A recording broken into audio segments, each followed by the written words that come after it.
देखिए, आज की कक्षा द्वादश की वीडियो हमने जूम क्लासेस से जो पढ़ाने का प्रयास किया था, उसमें आज बारिश के कारण नेटवर्क सही नहीं आ पाए, जिसके कारण बच्चों को बहुत ही असुविधा रही। फिर हमने उसको ध्यान में रखते हुए असुविधा को ध्यान में रखते हुए हमने ये यूट्यूब वीडियो बनाई है, जिसके द्वारा हम बच्चों को समझाने का प्रयास कर रहे हैं। जिनोन डाइफ्लोराइड आप पढ़ने जा रहे हैं। जिनोन के फ्लोराइड। जिनोन एक अक्रिय तत्व है, लेकिन ये फ्लोरीन के साथ में क्रिया करके कुछ फ्लोराइड्स का निर्माण करता है और उनको बनाने की विधि हमने सीखनी है, कैसे बनाते हैं। 54 नंबर होता है जिनोन का। 54 परमाणु क्रमांक होता है। 1s2 2s2 2p6 3s2 3p6 3d10 4s2 4p 6 4d10 और 5s2 5p6 5d में 0 इलेक्ट्रॉन आते हैं। इसके 54 पूरे हो जाते हैं यहाँ तक। तो साथ में फ्लोरीन जुड़ा हुआ है। 9 नंबर होता है परमाणु क्रमांक। 9 होता है फ्लोरीन का। 1s2 2s2 2p 5 होता है। p में 5 इलेक्ट्रॉन है। ऑर्बिटल डायग्राम बनाएंगे।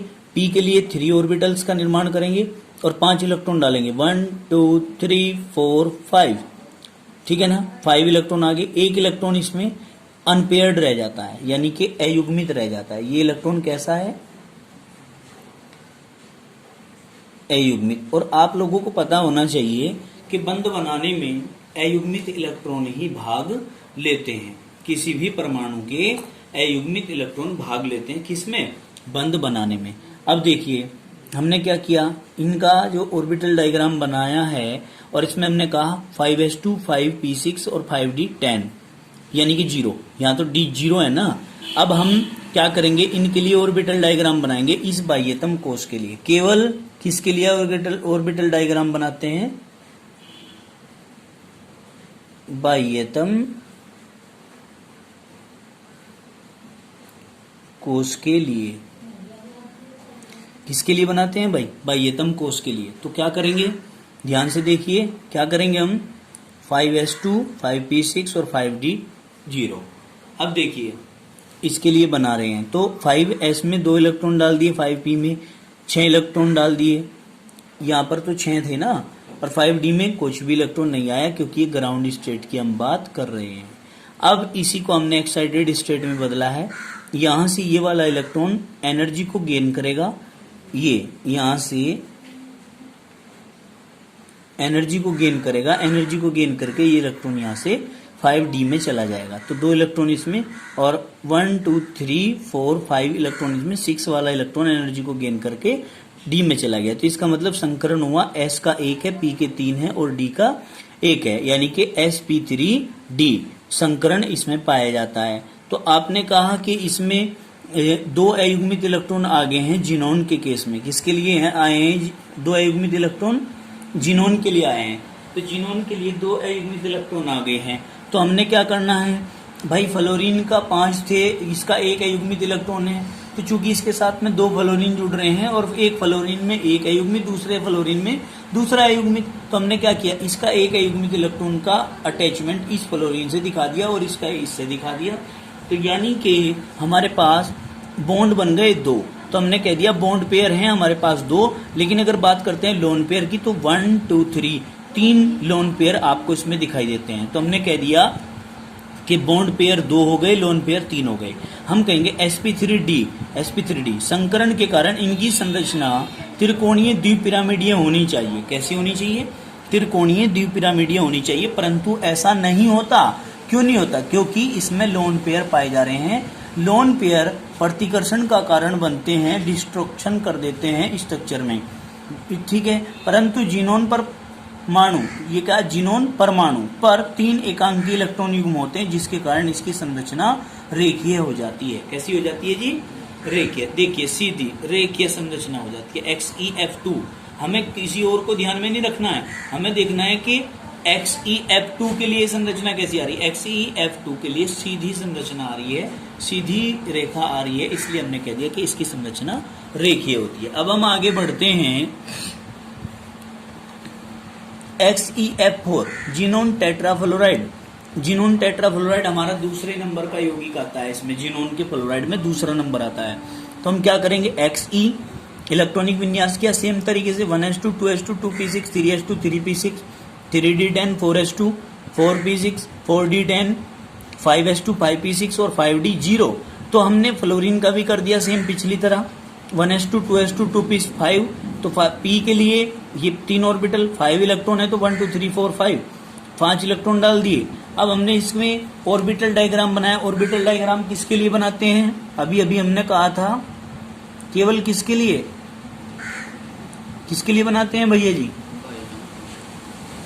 बाह्यतम कोश के लिए, केवल बाह्यतम कोश के लिए बनाते हैं हम। अब बाह्यतम कोश के लिए हमने बनाया और हमने इसमें इलेक्ट्रॉन डाल देने हैं 2 4 6 ये कर दिए जितने भी इसमें आ रहे थे। एस में जितने आ रहे थे, पी में जितने आ रहे थे, डी में जितने आ रहे थे। क्योंकि ये ग्राउंड स्टेट की बात करें, एक्साइटेड स्टेट में क्या होता है? एक्साइटेड स्टेट में ये वाला इलेक्ट्रॉन पहले एनर्जी को गेन करता है। किसको? एनर्जी को गेन करता है और यहां से निकलकर ये चला जाता है डी में। किस में चला जाता है? डी में। ये चला गया जी डी में। ठीक, अब कितने इलेक्ट्रॉन अयुग्मित हुए इसमें ये बताओ भाई। एक तो ये है, ये वाला निकल के यहां चला गया, बाकी तो सारे युग्मित बच रहे। इसमें युग्मित, इसमें युग्मित और इसमें युग्मित। तो ये तो सारे युग्मित हो गए, 2 अयुग्मित हो गए। करने कितने अयुग्मित? हमें XeF4 बनाने के लिए हमें कितने अयुग्मित करने चाहिए? 4 अयुग्मित होने चाहिए। फिर क्या करेंगे? ये वाला इलेक्ट्रॉन जो लास्ट वाला है, इसका सेकंड वाला है, इसमें जो सेकंड वाला है वो भी एनर्जी को गेन करता है, एनर्जी को लेता है और यहां से निकलकर एक्साइटेड स्टेट में चला जाता है। अब यहाँ कितने हो गए? यहाँ एक रह गया, ये वाला निकल के यहाँ चला गया। हमारे पास 1 2 3 4 अयुग्मित हो गए और 4 ही फ्लोरीन है हमारे पास, पूर्ण हो गया। बाकी जो बचे थे उनको झुका तो लिख दो, नहीं झुके तो आगे आपके। तो अब देखिए क्या हो रहा है। अब यदि संकरण की बात करते हैं भाई, हम संकरण की बात करते हैं इसमें, तो हमारे पास S P के 3 है बेटे, P3, D के 2 है बेटे, D2, sp3 D2। ये बहुत ही कठिन प्रश्न चल रहे हैं, समझने के हैं बहुत ज्यादा ध्यान से। तो इसमें sp3 D2 संकरण आ गया हमारा। क्या आ गया? sp3 D2 संकरण। अब क्या करेंगे? अब देखिए ध्यानपूर्वक समझने की बात है। हमारे पास फ्लोरीन के कितने हैं? 4। एक फ्लोरीन है, एक फ्लोरीन के पास कितने अयुग्मित इलेक्ट्रॉन आए थे? 1। तो 4 फ्लोरीन के पास कितने अयुग्मित इलेक्ट्रॉन होंगे? 4 अलग अलग के। तो एक इसको कितने की जरूरत है? 1 की। तो ये बॉन्ड बनाता है एक फ्लोरीन के अयुग्मित इलेक्ट्रॉन के साथ, फ्लोरीन के अयुग्मित इलेक्ट्रॉन के साथ। इसके साथ बॉन्डिंग होती है, इसके साथ, इनके साथ नहीं होती, इसके साथ होती है, इसके साथ। तो इसने इसके साथ बॉन्डिंग कर ली, इसने इस वाले फ्लोरीन के साथ कर ली, इसने इस वाले फ्लोरीन के साथ कर ली, इसने इस वाले फ्लोरीन के साथ कर ली। तो जीनोन के 4 फ्लोरीन के साथ 4 तो बॉन्ड बन रहे हैं, इसलिए हम कह देंगे कि बॉन्ड पेयर कितने हैं? बॉन्ड पेयर कितने? 4। और लोन पेयर कितने? लोन पेयर मतलब एकांकी इलेक्ट्रॉन युग्म 1 2। तो हम कितने? 2 लोन पेयर हैं और 4 बॉन्ड पेयर हैं। समझ में आ गई इतनी बात? अब हम इसकी स्ट्रक्चर की बात करते हैं। क्या करेंगे हम? देखिए XeF4 में जीनोन परमाणु sp3D2 संकरित अवस्था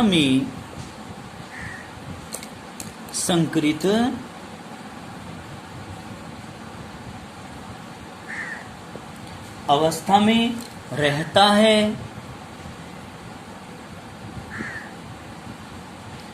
है और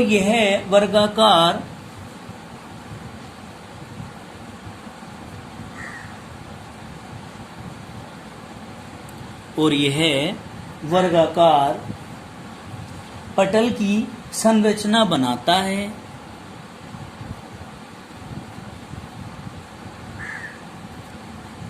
वर्गाकार पटल की संरचना बनाता है। द्वितीय उत्तेजित अवस्था में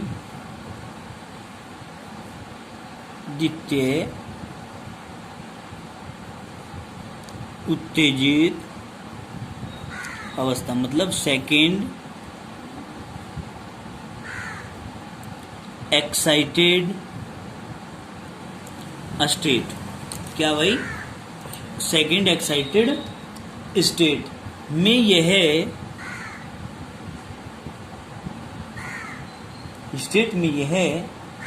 चार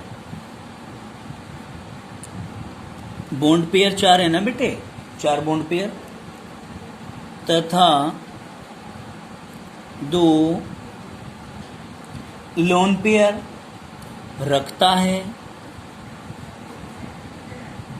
ऊपर डायग्राम में देख सकते हैं कि बॉन्ड पेयर चार आए थे और लोन पेयर दो आए थे। रखता है कि नहीं रखता है, बताइए। इतनी बात समझ में आई कि नहीं आई है जी?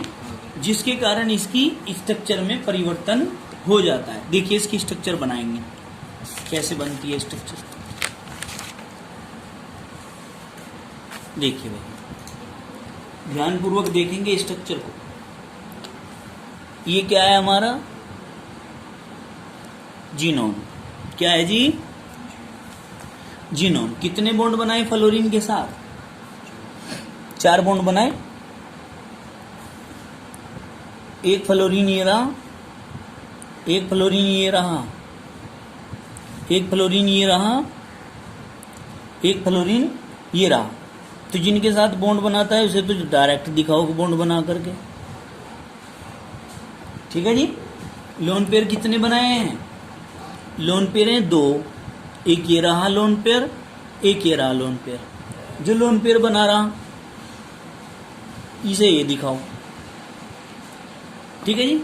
अब इसकी स्ट्रक्चर को क्या करेंगे, देखेंगे किस प्रकार की स्ट्रक्चर बनती है। देखिए, वर्गाकार पटल की संरचना होती है। कैसी, देखिए वर्ग बन गया क्या, इस प्रकार की संरचना जीनोन टेट्राफ्लोराइड बनाता है। क्लियर होगी बात की, कोई दिक्कत तो नहीं है। अब देखिए आगे चलते हैं, जीनोन हेक्सा फ्लोराइड। अब हम बात करेंगे जीनोन हेक्सा फ्लोराइड कैसे होगी, पकड़िए भाई इसको, कैसे बनेगी स्ट्रक्चर। अब बात करते हैं XeF6, नाम है xenon hexa fluoride. Xenon hexa fluoride क्या कहते हैं, जीनोन में, या ऐसे कर लीजिए XeF6 में जीनोन परमाणु sp3d3 संकरित अवस्था में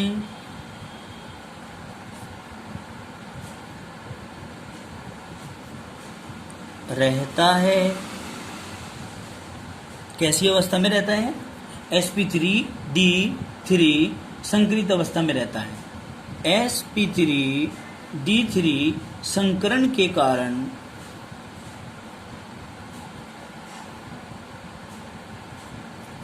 के कारण पंचकोणीय द्विपिरामिडीय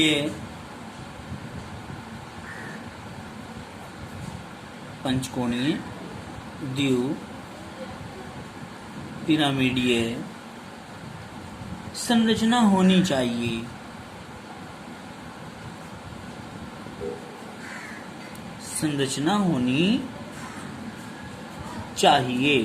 कैसी स्ट्रक्चर होनी चाहिए भाई, द्विपिरामिडीय संरचना पंचकोणीय होनी चाहिए।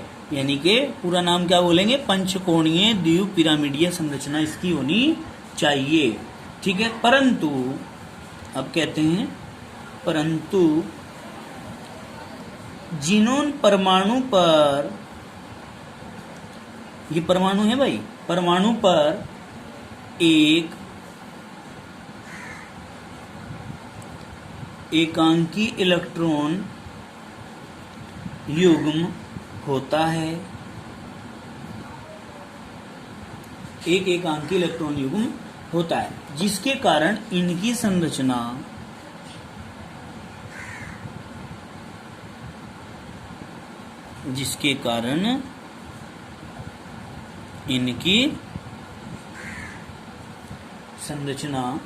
विकृत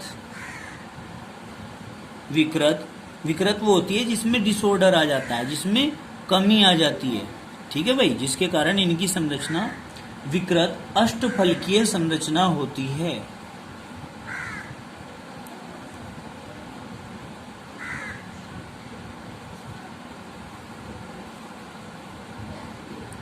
विकृत अष्टफलकीय संरचना होती है।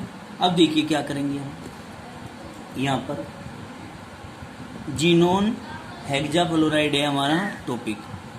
जीनोन का हमने करना है इलेक्ट्रॉनिक विन्यास। कैसे करेंगे, हर बार कर रहे हैं 1s2 2s2 2p6 3s2 3p6 3d10, फिर 4s2 4p6 4d10, फिर क्या आएगा 5s2 5, बताओ p6 5d0, 54 पूरे हो गए। अब हमने क्या करना है बेटे, फ्लोरीन का बनाना है। ऐसे ही फ्लोरीन का 9 नंबर होता है। इसका ये क्या है, ये बाह्यतम कोश 1s2 2s2 2p 5 आ जाएगा, 5 आ गए इसमें इलेक्ट्रॉन। इसके लिए ऑर्बिटल डायग्राम बनाया 1 2 3 4 5, यानी कि फ्लोरीन में एक इलेक्ट्रॉन कैसा आया, एक इलेक्ट्रॉन कैसा आया, ये वाला इलेक्ट्रॉन कैसा है, अयुग्मित। कैसा है भाई, अयुग्मित। अब हमने क्या करना है, बाह्यतम कोश के लिए ये जो 5s है यहाँ 5s2, ये 5p6 और ये 5d0, इसके लिए एक्साइटेड स्टेट में बनाएंगे, पहले ग्राउंड स्टेट में, बताओ ग्राउंड स्टेट में 2 इलेक्ट्रॉन इसमें डाल लेंगे, 6 इलेक्ट्रॉन इसमें डाल लेंगे,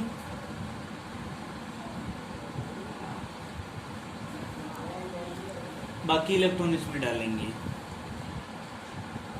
अब देखिए इसके बाद क्या करते हैं भाई, S में 2 इलेक्ट्रॉन है, यहाँ ये 2 इलेक्ट्रॉन डाल दिए।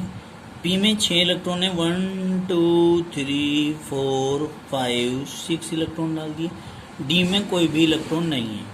तो ये ग्राउंड स्टेट की बात कर रहे हैं हम। अब बात करते हैं एक्साइटेड स्टेट की। किसकी, एक्साइटेड स्टेट की। एक्साइटेड स्टेट में क्या होगा, ये देखिए, एक्साइटेड स्टेट में ये 5s, ये 5p 1 2 3 4 5।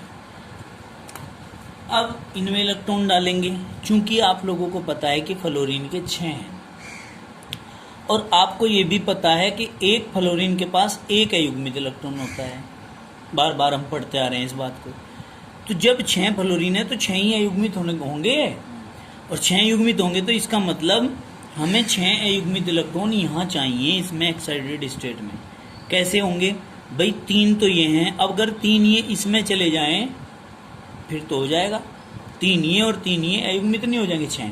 तो हमने इसमें तो भर देने हैं 2 इलेक्ट्रॉन, इसका एक अयुग्मित इलेक्ट्रॉन ये यहाँ चला गया, दूसरे वाला यहाँ चला गया, तीसरे वाला यहाँ चला गया। यहाँ कितने रह गए, 1 2 3। तो क्या हो गया, संकरण क्या हो गया, अगर बात करें संकरण की तो sp3d3, क्योंकि s का 1 है, p के 3 है और d के भी 3 है, sp3d3 हो जाएगा। अब संकरण तो ये हो गया, लेकिन अगर बात करें फ्लोरीन की तो हम कहते हैं कि भाई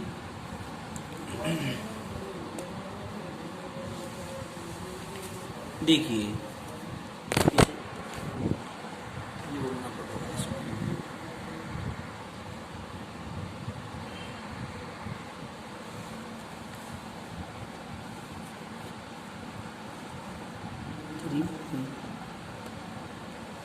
अब देखिए हम कहते हैं कि इसका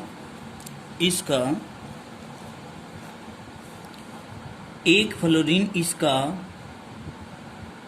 यहाँ इसके साथ आ जाता है, एक फ्लोरीन इसके साथ आ जाता है, एक फ्लोरीन इसके साथ आ जाता है, ठीक है जी। एक फ्लोरीन यहाँ इसके साथ, एक फ्लोरीन यहाँ इसके साथ, और इसका एक फ्लोरीन यहाँ इसके साथ आ जाता है, ठीक है। कितने फ्लोरीन हो गए? 1 2 3 4 5 6। 6 फ्लोरीन के 6 युग्मित इलेक्ट्रॉन जिनोन के 6 युग्मित इलेक्ट्रॉनों के साथ बॉन्ड बना रहा है। अब हम कहेंगे कि लोन पेयर है 1 हीरा और बॉन्ड पेयर है 6। यही तो बात आई हमारे पास। तो हमने क्या कह दिया कि जिनोन हेक्सा फ्लोराइड में, किसमें? जिनोन हेक्सा फ्लोराइड में यहां लिखते हैं लोन पेयर। लोन पेयर कितने आए बेटे? 1। बॉन्ड पेयर कितने आए बेटे? बताओ।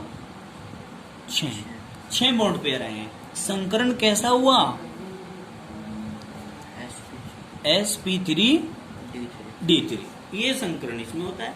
इसी के कारण इसकी स्ट्रक्चर बदल जाती है। अब इसकी स्ट्रक्चर कैसे बनाएंगे देखो भाई, ध्यान से सुनेंगे, स्ट्रक्चर देखेंगे कैसे बनेगी भाई। ये बेटा जिनोन है हमारा, ठीक है। और भाई एक फ्लोरीन ये है, एक फ्लोरीन ये है, एक फ्लोरीन ये है, एक फ्लोरीन ये है, एक फ्लोरीन ये, एक फ्लोरीन ये, 2 4 6 पूरे हो गए। इनके साथ तो डायरेक्ट बॉन्ड बना रहा है। ब्लू पेन कहाँ गया हमारा? ये रहा। जिनोन ने इनके 6 फ्लोरीन के साथ तो डायरेक्ट बॉन्ड बनाए हैं, बनाए हैं कि नहीं बनाए हैं? तो हम इसको ऐसे बॉन्ड बना के दिखा देते हैं, ठीक है। और इसकी स्ट्रक्चर को घेर दीजिए। घेर कैसे दीजिए भाई? ये यहाँ, ये यहाँ पर, ये यहाँ पर, ये यहाँ पर, ये यहाँ पर और ये यहाँ पर। इस प्रकार से आपकी स्ट्रक्चर बन के तैयार हो जाती है, ठीक है जी। जिसकी स्ट्रक्चर का नाम है क्या? पंचकोणीय और द्विपिरामिडीय, ठीक है। आपकी स्ट्रक्चर बन जाती है पंचकोणीय द्विपिरामिडीय। क्लियर हो गई ये बात? चलिए आज की इस वीडियो में यहीं तक का रहने देते हैं, बाकी करेंगे कल। देखिए कक्षा द्वादश की आज की इस लास्ट वीडियो में हम लोग पढ़ने जा रहे हैं आज का अपना नया टॉपिक, जिसका नाम है जिनोन ऑक्सी। चौथे नंबर का है ये हमारा, जिसका नाम है जिनोन, जिसका फॉर्मूला होता है XeOF2। नाम क्या है? Xenon oxy difluoride. क्या नाम है? Xenon oxy difluoride. बताइए जरा, इतनी बात समझ में आई है क्या? कोई प्रॉब्लम तो नहीं है ना? ठीक है। अब देखिए, अब जिनोन ऑक्सी डाइफ्लोराइड में हम क्या पढ़ेंगे, इस बात को हमें ध्यान से समझना है। क्या कहते हैं हम कहते हैं कि जिनोन ऑक्सी डाइफ्लोराइड में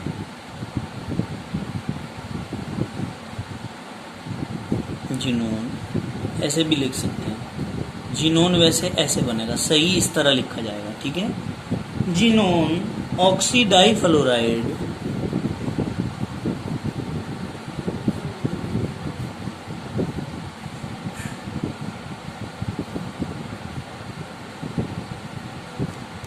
जिनोन ऑक्सी डाइफ्लोराइड में क्या जी? जिनोन परमाणु sp3d2 संकरित अवस्था में रहता है।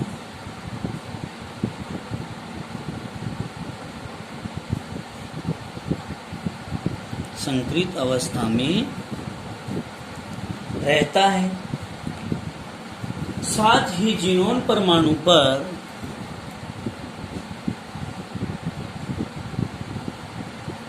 साथ ही ये जीनोन कह देंगे, जीनोन परमाणु पर दो एकांकी इलेक्ट्रॉन युग्म दो एकांकी इलेक्ट्रॉन युग्म होते हैं,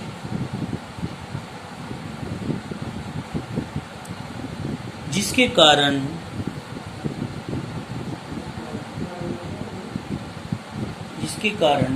इसकी संरचना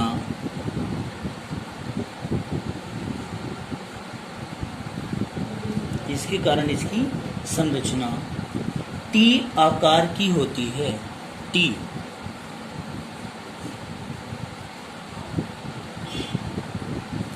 आकार की होती है। अब देखिए जी, फॉर्मूला है हमारा XeOF2, ये है। हम क्या करेंगे, हमारे पास 3 एटम है अलग अलग, हमारे पास एटम 3 हैं अलग अलग, जिनका नाम है, एक का जीनोन, एक का ऑक्सीजन, एक का फ्लोरीन। तो हम क्या करेंगे, तीनों के इलेक्ट्रॉनिक विन्यास करेंगे। तीनों के इलेक्ट्रॉनिक विन्यास करेंगे तो सबसे पहले तो जीनोन का ही करेंगे। जीनोन का करेंगे कैसे, फिर ऑक्सीजन का करेंगे, फिर फ्लोरीन का करेंगे।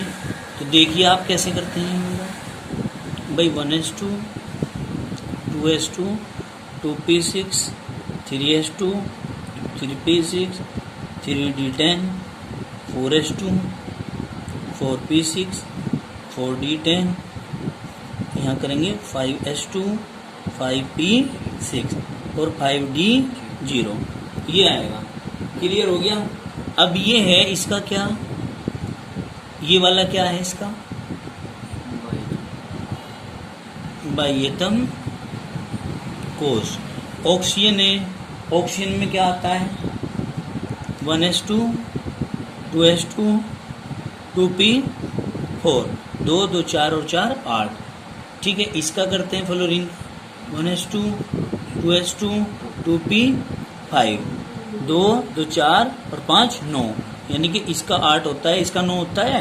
तो हम क्या करेंगे भाई, हमने देखना है P4 के लिए बनाएंगे, P के लिए 4 इलेक्ट्रॉन डाल दीजिए, 1 2 3 4। 5 के लिए बनाएंगे, P5 के लिए तो इलेक्ट्रॉन डालिए 1 2 3 4 5, यानी कि इसमें 2 अयुग्मित इलेक्ट्रॉन है, इसमें 1 अयुग्मित इलेक्ट्रॉन है। कितना, 1 अयुग्मित इलेक्ट्रॉन है। क्लियर होगी ये तो बात। अब आगे देखेंगे क्या करना है। ये तो हमने इलेक्ट्रॉनिक विन्यास कर दिया। इलेक्ट्रॉनिक विन्यास के बाद हम चलते हैं अपने पॉइंट पर, जिसमें हम क्या सीखेंगे भाई, हम सीखेंगे कि जीनोन के लिए बाह्यतम कोश जो आया था वो 5s2 आया था, 5p6 आया था और 5d0 आया था। यही तो आया था। बताइए इतनी बात समझ में आ रही है क्या, है कि नहीं। अब हमने क्या करना है, 2 इलेक्ट्रॉन डाल लो इसमें, ग्राउंड स्टेट के लिए बनाएंगे। ग्राउंड स्टेट में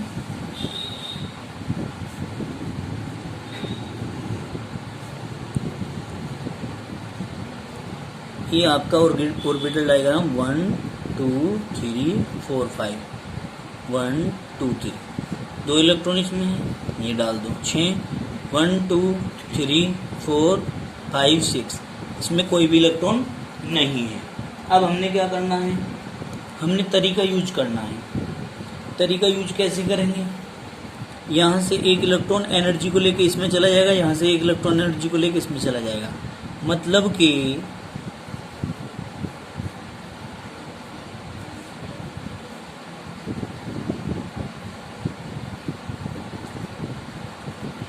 ये देखिए A12 1 2 3 4, ठीक है जी, दिख रहा है। ये जो 5 वाला इलेक्ट्रॉन ये यहाँ है, ये एनर्जी को गेन करता है यहाँ से, क्या एनर्जी को गेन करता है, ये भी एनर्जी को गेन करता है।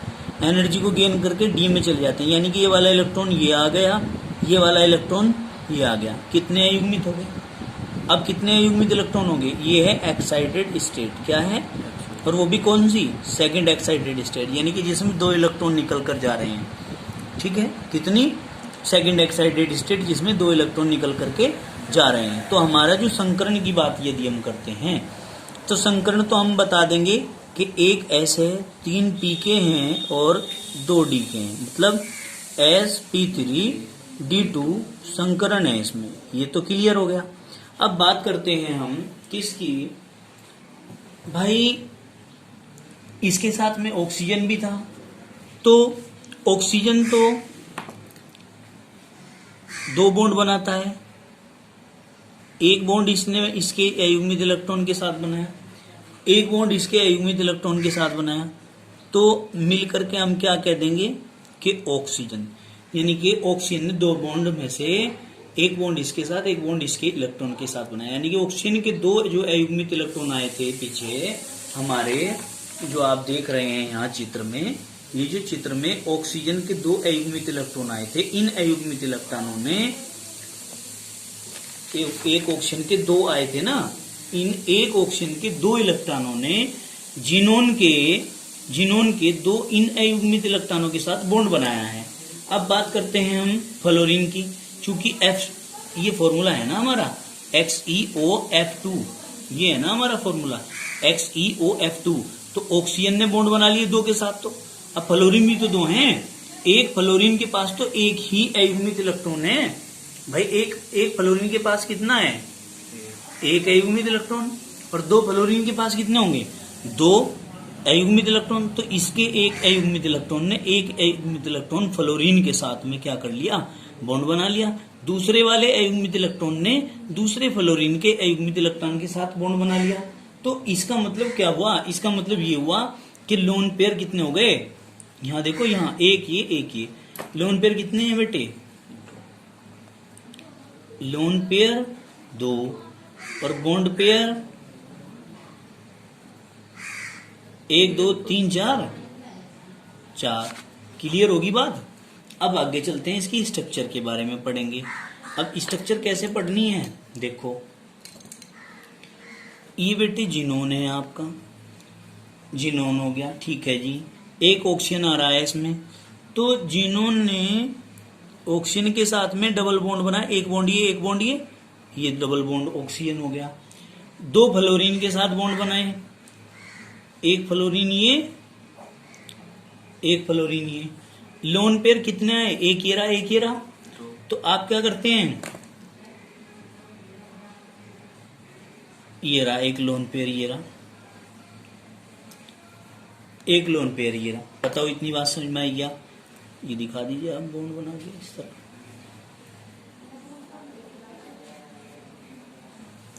ये स्ट्रक्चर जो है जिनोन ऑक्सीडाइफ्लोराइड की आपकी बन जाती है। बताओ जरा इतनी बात समझ में आई क्या? ये इसकी तितली स्ट्रक्चर है। कैसी स्ट्रक्चर है? तितली स्ट्रक्चर। अब आप इस चैप्टर का सबसे लास्ट का टॉपिक पढ़ने जा रहे हैं, सबसे लास्ट का, जिसका नाम है, क्या नाम है बेटे? जिनोन ऑक्सी टेट्राफ्लोराइड नाम है। जिनोन ऑक्सी 4 के लिए, टेट्रा F के लिए, फ्लोराइड। जिनोन ऑक्सी टेट्राफ्लोराइड, ये है इसका फॉर्मूला। अब बेटे आप लोगों को पता है इसका, सबसे पहले हम क्या करेंगे? इलेक्ट्रॉनिक विन्यास। पहले थोड़ा सा इसके बारे में हम समझ लेते हैं। हम क्या कहेंगे कि जिनोन ऑक्सी टेट्राफ्लोराइड में जिनोन परमाणु sp3d3 संक्रित अवस्था में रहता है। कैसी अवस्था में रहता है? sp3d3 संक्रित अवस्था में रहता है। साथ ही जिनोन परमाणु पर एक एकांकी इलेक्ट्रॉन युग्म होता है। कितना होता है? एकांकी इलेक्ट्रॉन युग्म कितने होंगे बेटे बताओ? एकांकी इलेक्ट्रॉन युग्म एक ही तो है, एक एकांकी इलेक्ट्रॉन युग्म होता है। अभी तो आप ये भी कह सकोगे कि सर हमें क्या पता कितने होते हैं, वो तो जब ऑर्बिटल डायग्राम बनाएंगे तब पता लगेगा, ये कहना चाहिए आपको। तो एकांकी इलेक्ट्रॉन युग्म होता है। फिर इसके बाद जिसके कारण इसकी संरचना, जिसके कारण इसकी संरचना वर्गाकार पिरामिडीय होती है। कैसी? वर्गाकार पिरामिडीय होती है। अब क्या करेंगे देखिए, सीधे सीधे जीनोन ऑक्सी टेट्राफ्लोराइड है ना। अब किस किस का इलेक्ट्रॉनिक विन्यास करेंगे भाई? जितने एटम इसमें आए सबका करना पड़ेगा, तभी हमें पता चलेगा भाई कौन किसका क्या होता है क्या नहीं है, किसके पास कितने इलेक्ट्रॉन हैं कितने नहीं। तो हम क्या करेंगे, सबसे पहले जीनोन का तो याद हो गया होगा, पूरा चैप्टर पढ़ लिया, सबसे लास्ट का चल रहा है। अब जा 1s2 2s2 2p6 3s2 3p6 3d10 4s2 4p6 4d10, फिर नीचे आ जाओ 5s2 को हम लगा देंगे यहाँ बेटे, और 5p6 5d0। क्लियर होगी बात? अब देखो इसके बाद हम क्या करते हैं, ऑक्सीजन। अगर तुम जी लगा के पढ़ो फिर तो बहुत समझ में आवे तुम्हारे, है नहीं? आता है जी? कह दो हाँ जी। जी लगा के पढ़ो जब आवे ना, और जो बिना जी लगा के पढ़े घूमते फिरते हैं फिर नहीं आता। घूमना नहीं चाहिए। ये सब आवारा बनाना सोचे हैं, मोहल्ले पड़ोस के जितने भी हैं क्या सोचे हैं, इन्होंने सोचे हैं कि किसी का जब तक जल्दी आवारा बनता उससे पहले ही बन जा, है नहीं? क्यों? कि दूसरे का सही रास्ते पर न पकड़ जा। क्यों? हमारे गलत पे चल रहे तो दूसरे का भी गलत पे चलना चाहिए, ये सोच हो लोगों की। तो वो हमारे ऊपर डिपेंड करे कि हम उनकी चाल को समझ रहे या नहीं समझ रहे। अब सड़कों पे घूमने से क्या बने? होशियार तो कोई बनता नहीं, आवारा ही बने। सड़कों पे घूमने पे तो सड़क इंस्पेक्टर ही तो बनेगा, यानी कि रोड इंस्पेक्टर बनेगा। अब रोड इंस्पेक्टर क्या हो? रोड का इंस्पेक्टर माने जांच करने वाला, रोड पे जांच करने वाला। भाई कौन से मॉडल की कौन सी गाड़ी जा रही है, कौन सा आदमी गोरा जा रहा, कौन सा नाटा जा रहा, कौन सा लंबा जा रहा, कौन सा छोटा जा रहा। तो क्या है, ये जांच करने वाले हों ही सड़क पर घूमते फिरो जहां। अब दूसरों के जाकर अगर गलत चल रहे, हम थोड़ा ही गलत चलेंगे। हमें सोचना चाहिए ना भाई कोई हमें नाम धरेगा, इसलिए हम जो है अपने घर में रहेंगे, अपने काम पे रहेंगे, अपने घेर में रहेंगे, इधर उधर नहीं घूमने के, समझ गए? तो इसलिए हमने क्या करना, समझे नहीं बात है? पढ़ना हमें। आ जाओ भाई साहब, तो हमें पढ़ना। अब पढ़ाई कब होगी? जब हम घंटा 2 घंटा किताबों में टक्कर मारेंगे। बिना टक्कर मारे कुछ नहीं होने का, किताब में देखना पड़ेगा, ध्यान लगाना पड़ेगा, ठीक है नहीं? अब देखो इसके बाद क्या करेंगे, ऑक्सीजन भी तो था दूसरा हमारा। ऑक्सीजन का क्या करेंगे, 1s2 2s2 2p क्या 4। कैसे पता चला? इलेक्ट्रॉनिक विन्यास करेंगे, ठीक है, बहुत बढ़िया। हमें कैसे पता चला 4 ही आएंगे? यहाँ ज्यादा हो जाते हैं। कितने होते हैं ऑक्सीजन के? 8। यहाँ 8 लिखना पड़ेगा। यहाँ कितना लिखना पड़ेगा बेटे? 54। अब यहाँ क्या है? फ्लोरीन। फ्लोरीन के कितने हो? 9। इसका भी करो, इसका भी करेंगे भाई। क्या आएगा? 1s2 2s2 2p5। इसमें 4 आगे बेटे, तो p में 4 इलेक्ट्रॉन डालेंगे। कैसे डालेंगे? पहले यहाँ 1 2 3 4, इसमें 5 इलेक्ट्रॉन आएंगे। इसमें क्या डालेंगे बेटे? 1 2 3 4 5। तो हमें तो 5 इलेक्ट्रॉन डालने थे, हमने 5 इलेक्ट्रॉन डाल दिए इसमें। अब हमें क्या करना है? अब हमें इसके बाद इसका ऑर्बिटल डायग्राम बनाना है। ऑर्बिटल डायग्राम केवल किसका बनाया करें? बाह्यतम कोश के इलेक्ट्रॉनों का बनाया करें। किसका बनाया करें? बाह्यतम कोश के इलेक्ट्रॉनों का। और बाह्यतम कोश के इलेक्ट्रॉनों का भी उसका ऑर्बिटल डायग्राम बनाते हैं। जो सेंट्रल एटम होता है, जो केंद्रीय धातु परमाणु होता है, केंद्रीय परमाणु, इसके अंदर जीनोन है। क्या है?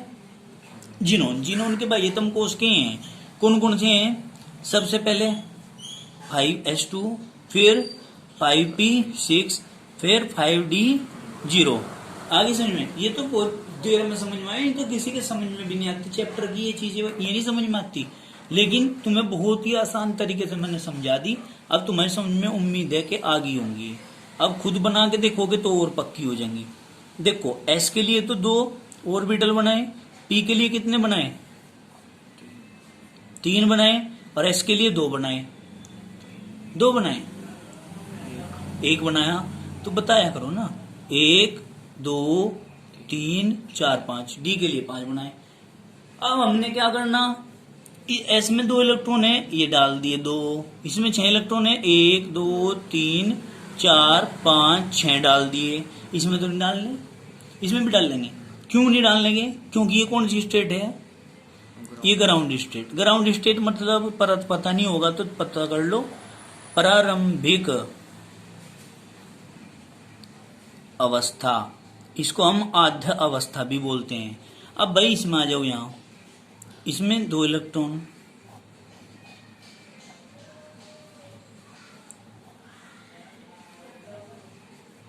एक 2 3 4 5, 1 2 3 4 5 पूरे हो गए। अब बेटे आपने सबसे शुरू में कहा था कि जिनोन ऑक्सीडाइव फ्लोराइड में तो होते हैं कितने, sp3d2 संकरण। अब जिनोन ऑक्सी टेट्राफ्लोराइड में होता है sp3d3 संकरण। तो मतलब s का ये, p के ये और d के 3 तो यहां तक बैठे हैं, तो मतलब इसके 3 अयुग्मित इलेक्ट्रॉन, इसके 3 इलेक्ट्रॉन ऊर्जा को लेकर, यानी कि यो भी एनर्जी को लेकर, यो भी एनर्जी को लेकर और ये भी एनर्जी को लेकर के यहां से क्या हो जाएंगे, बाहर निकल जाएंगे और डी उपकोष में एंटर कर जाएंगे। यानी कि इसके 2 इलेक्ट्रॉन थे, ये जो का तू 1 2 3, 3 तो इसमें ही रह गए। जो 3 एनर्जी को लेकर इसमें निकले वे कौन कौन से हैं, में ये वाला गया पहले, तो ये निकल गया, फिर उसके बाद ये वाला निकलेगा, ये आ गया, फिर उसके बाद ये वाला निकलेगा, ये निकल गया। ये कब निकले, जब एनर्जी को लेके एक्साइटेड स्टेट में आए तो डी उपकोष में चले गए। समझ में आई बात, कोई दिक्कत तो नहीं है। ठीक वही केस है जिस प्रकार गरीबत में तो क्या हो, 6 के 6 भाई इकट्ठे रह रहे थे, और जब इन पे थोड़ा थोड़ा सा पैसा आ गया फिर वो उखड़ने लगा पैसा। फिर इन्होंने क्या कहा, ना भाई हम तो अपने अलग अलग मकान बनाएंगे। तो इन्होंने क्या किया, जब पैसा आ गया यानी कि एनर्जी आ गई, तो एनर्जी को आके इन्होंने अपने अपने अलग अलग मकान बना लिए, अलग अलग रहना शुरू कर दिया। समझ में आई बात, वही केस है यहाँ और कुछ नहीं है। अब देखो इसमें संकरण कौन सा है, एस का 1 है, पी के कितने हैं 3, डी के कितने हैं 3, तो sp3d3 संकरण, कोई दिक्कत वाली बात नहीं है। अब बात करते हैं हम किसकी, ऑक्सीजन की। इसमें ऑक्सीजन भी तो आया था बेटे, यहाँ ऑक्सीजन ये देखो यहाँ आया था। ऑक्सीजन की कितने अयुग्मित थे, 2 अयुग्मित इलेक्ट्रॉन थे, तो मतलब ऑक्सीजन का ये है यहाँ पे, ऑक्सीजन के 2 अयुग्मित इलेक्ट्रॉन, इसके 2 अयुग्मित इलेक्ट्रॉनों के साथ ऐसे बॉन्ड बनाते हैं। एक इसके साथ बना लिया, एक इसके साथ बना लिया, ऑक्सीजन का तो केस पूरा हो गया। अब फ्लोरीन कितने हैं हमारे पास, फ्लोरीन देखो कितने हैं, 5 हैं। फॉर्मूला देखो क्या है, XeO4 नहीं है, 4 है, 4 है। तो एक फ्लोरीन के पास तो 1 अयुग्मित इलेक्ट्रॉन हो, तो एक फ्लोरीन ने तो, यानी कि इस फ्लोरीन के 1 अयुग्मित इलेक्ट्रॉन ने जिनोन के इस अयुग्मित इलेक्ट्रॉन के साथ एक बॉन्ड बनाया, इस फ्लोरीन के अयुग्मित इलेक्ट्रॉन ने जिनोन के इस अयुग्मित इलेक्ट्रॉन के साथ बॉन्ड बनाया, 2 बॉन्ड बन गए। इस फ्लोरीन के अयुग्मित इलेक्ट्रॉन ने जिनोन के इस 1 अयुग्मित इलेक्ट्रॉन के साथ एक बॉन्ड बनाया, एक फ्लोरीन और 4 थे ना, इस फ्लोरीन के 1 अयुग्मित इलेक्ट्रॉन ने जिनोन के इस अयुग्मित इलेक्ट्रॉन के साथ ये बॉन्ड बनाया। तो मतलब क्या हुआ बेटे, मतलब बॉन्ड पेयर कितने इसमें, बॉन्ड पेयर और लोन पेयर कितने, तुम बताओ कितने हैं। भाई लोन पेयर तो 1 है बेटे, 1, और बॉन्ड पेयर 1 2 3 4 5 6, कितने हैं,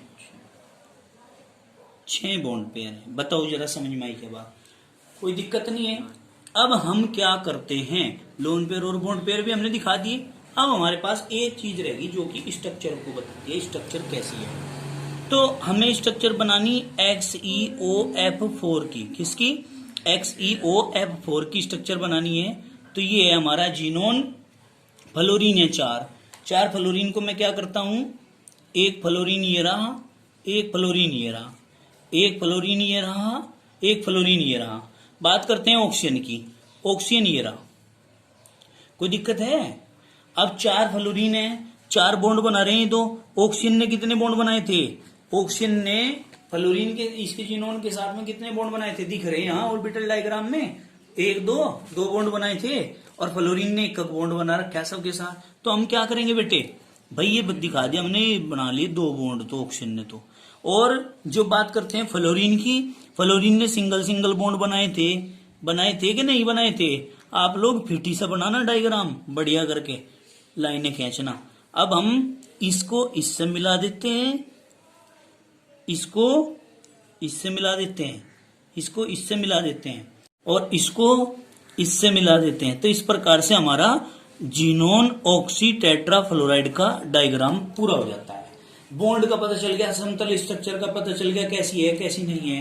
ठीक है, इसकी स्ट्रक्चर कैसी आई है यहां से, ये स्ट्रक्चर जो बनी इसका नाम क्या है?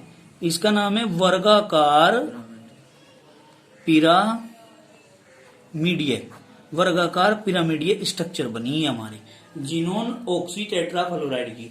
आज आप लोगों ने थोड़ी हिम्मत सी करी है, इसलिए आज आपका ये चैप्टर पूरा का पूरा फिनिश हो गया।